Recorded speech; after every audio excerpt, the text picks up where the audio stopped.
Nesse vídeo quero tratar um pouco sobre macroeconomia, especialmente o tema sobre a contabilidade de uma família. Porque no vídeo passado eu comecei a tratar sobre balanços no que se refere à contabilidade nacional, né?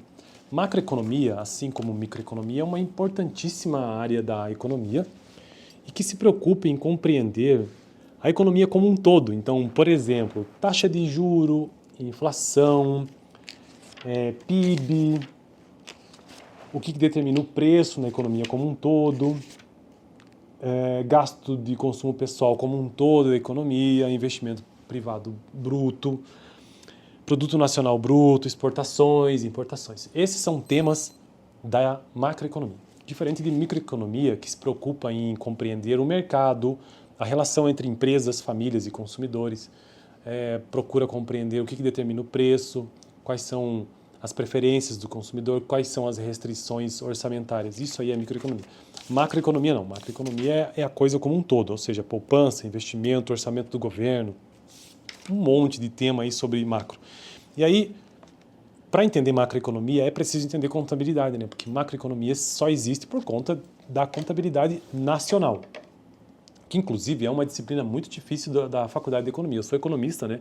E tive essa disciplina antes de ter macro, então você precisa entender um pouco sobre contabilidade nacional, que é o que eu tenho tratado aqui no canal ultimamente, tentando entender as identidades macroeconômicas de uma economia simples, entre outras. E no vídeo passado entendi o que é o balanço, né? O que são balanços na contabilidade nacional, que é o seguinte, ó, até agora falamos de fluxos como renda ou gastos. Fluxos são medidos em dólares por unidade de tempo, como por exemplo importações, que em certo ano apareceram em uma taxa de tantos bilhões por ano. Vamos nos deter rapidamente em um outro importante conceito denominado estoques ou posição de ativos.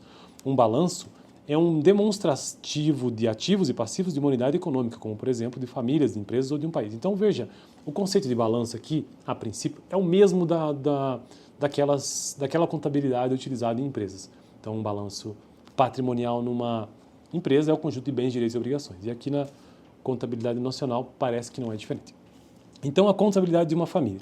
Para qualquer família, podemos fazer um balanço que mostre do lado dos ativos as várias formas nas quais as famílias detêm sua riqueza, ou seja, os ativos, né? Imóveis, depósitos bancários, um carro, bens de consumo duráveis e ações, listando as mais importantes. A tabela 2.6 mostra um balanço de uma família hipotética. O lado do passivo inclui todos os empréstimos a pagar aos credores das famílias. Por exemplo, uma hipoteca ao financiamento do carro ou de um crédito educativo. O que parece do lado passivo é o patrimônio líquido, o valor líquido dos ativos da família. O patrimônio líquido é igual ao excesso de ativos sobre o passivo. Então é o passivo menos é o ativo menos o passivo. Sua inclusão do lado passivo torna os dois lados do balanço iguais, exatamente como é um balanço patrimonial tradicional de contabilidade.